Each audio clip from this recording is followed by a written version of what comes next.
Hey everyone, I'm Katie, and in this video, we're going to go over our payroll job template. So you're going to want to hit get for free, and then you're going to want to go to job templates, jobs, and open up that template. So here you can just see we have our template name, which is payroll, our job name, which is recurring payroll.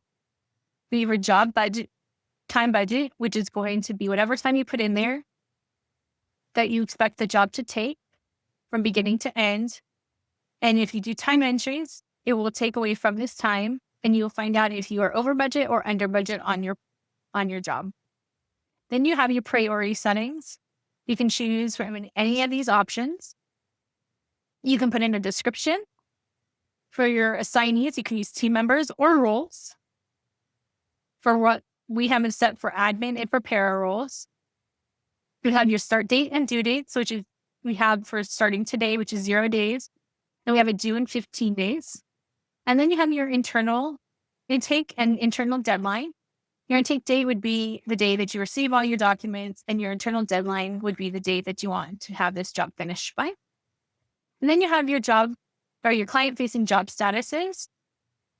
You can select one here, but if you have one in your first stage of your pipeline, that is going to override what you have here. So go ahead and click Save, then Exit. And then we're going to go ahead and assign a job to our test account. So we're going to select the pipeline we want, which is our recurring payroll processing. Our first stage is gather information. We want to choose our job template, which is payroll, the name, which is recurring payroll. We have our team members or roles option for assignees. Our time budget would show up. We would have our priority, our start date and due date, our intake and internal deadline, description, and our client-facing job status. Now we're going to go ahead and click Add. This is going to add all of the information from our first stage and send it to our clients, because it adds it to our pipeline. So it's going to create the organizer, and it's going to update tags for the account and add the payroll tag. It's also going to add the client-facing job status of waiting for organizer.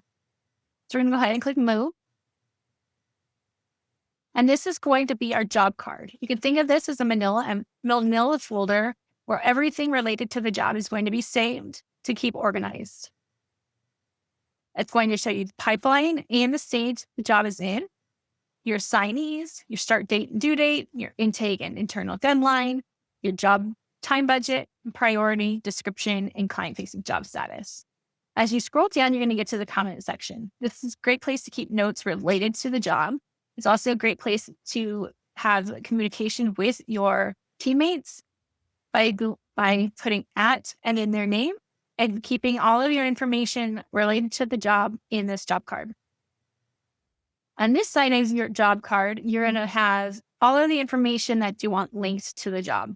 So all your documents, chats, emails, tasks, etc. Everything that is in your pipeline will be added to the job card and linked here. But if you send anything outside of the pipeline, you're going to want to add it. So you can go ahead and click link and add any of that information. But if you want to send something new, you can always send it through your job card by clicking new, and you also have all the same options. You can go ahead and click Save and Exit. And we're going to show you how to set up a job recurrence. So we're going to go to Workflow, Job Recurrences, and we're going to set up a new job recurrence. I type in my test account.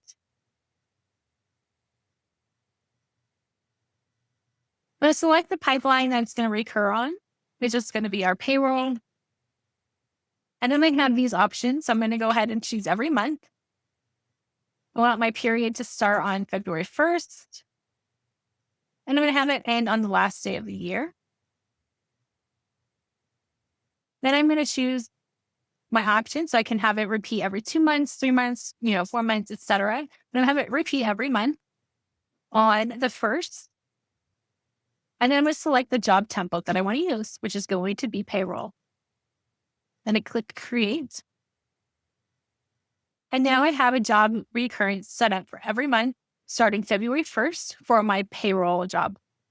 If you have any questions, please feel free to reach out to us in the community or to our success team at success@taxdome.com. Thank you and have a great day.